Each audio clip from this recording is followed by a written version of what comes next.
Кәсіпкер және қоғам белсендісі Дамир Аманжолов қаңтар оқиғасына қатысқаннан кейін өмірі қалай өзгергенін айтып берді. Ол бұл жайында ютубтағы Қамшыгер жобасына берген сұхбатында мәлімдеді.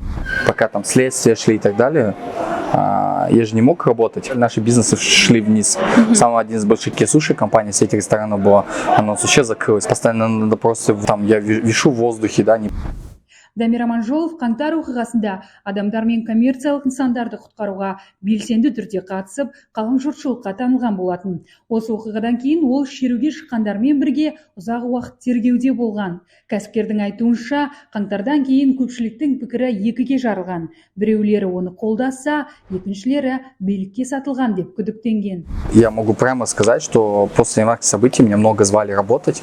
Вот, я отказывался, мне предлагали, но часто даже наши бизнес-форумы часто переносят, отменяют. Сондай-ақ ол Болат Әбілов, Мұхтар Жәкішев және Арманжан Байтасовпен қарым-қатынасына да тоқталды.